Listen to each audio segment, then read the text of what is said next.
Hello, welcome to AZH Wound Center in Milwaukee, Wisconsin for a very special edition of the Wound Care Window.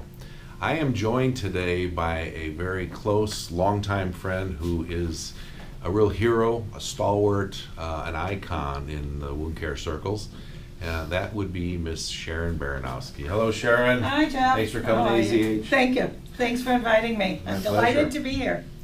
So we are very privileged to have Sharon join us in clinic today. We're sort of spending some time talking about some wound care cases, and we thought we would share that with you on the Wound Care Window. Sharon, we have a patient, very interesting patient that I'd like to talk to you about. She's got a couple issues going on.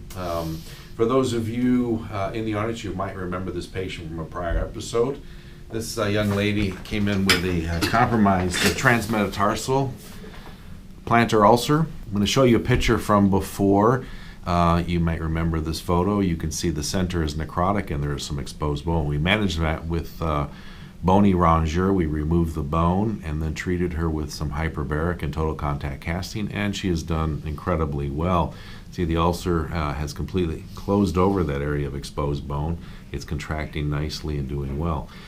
Sharon, I'm going to show you some new technology that we've been using on ulcers like this in a little bit, but what I wanted to share with you is that 2 weeks ago she took a tumble, and that certainly is a risk with total contact casting. We have patients either use crutches or walkers, but even then there's a risk. That balance is not the same when you put them in a cast, and so that's one of the downsides. However, she was hospitalized after that fall, and during the hospitalization, Sharon, she developed another ulcer, and that certainly isn't your classic diabetic foot ulcer, is it? No, not at all. That's full-blown pressure ulcer, yes. She's currently at a subacute nursing facility, and we've been watching this. But what's notable here is this area of advancing blistering and a progression of the pressure injury, as you can see. So we're going to go ahead and debride that. And pressure ulcers are a tough issue. Sharon, you're very familiar with pressure ulcers and have written extensively on it. Anything new, insight-wise, that you want to share with the audience on the management of pressure ulcers? Well, right now, the National Pressure Ulcer Advisory Panel and combined with European Pressure Ulcer Advisory Panel are working on new guidelines that are set to come out in November this year. So we'll see what research is showing. If there's anything new, it'll be live in November. Right now, when I look at what you're showing me here, this still looks like she developed that pressure ulcer from laying in bed, and now it's turned into a deep tissue injury. And what you'll notice here is that she does have, relax your foot, dear, you don't need to hold it up. You're seeing some areas of blistering formation, and you can see I can get into that area here. And as we know, that can be filled with fluid, it can colonize, become infected. So we're going to need to debride that here today, remove that. Hopefully it's not real bad underneath, but again, what lies beneath will only be seen after we can debride.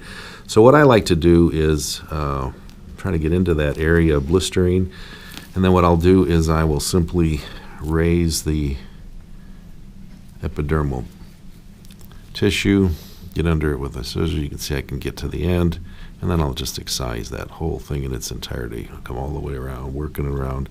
You can see I put my blade in. You can see the blade underneath the skin, and I know where I am. Where you're at. And what do we see underneath? So we've removed that epidermal blister, and you can see the tissue damage underneath, Sharon.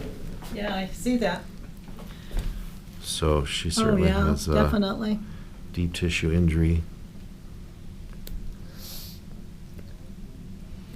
She has no feeling in that foot at all, does she? No, well, that's the beauty of having diabetes and diabetic neuropathy, isn't it? That two-edged sword. Yes, it sure certainly is. So we'll go ahead and complete this dissection. I think I'm just about done. Obviously, I'm not going to do a deep debridement here. We'll let this sort of declare itself over time. But at least what we've done is we've opened that up where we can access it with a topical and then really increase her pressure protocols, pressure relief protocols. Right. That looks We'll much see. better, but it really is, you can see the damage still underneath there, so Very good.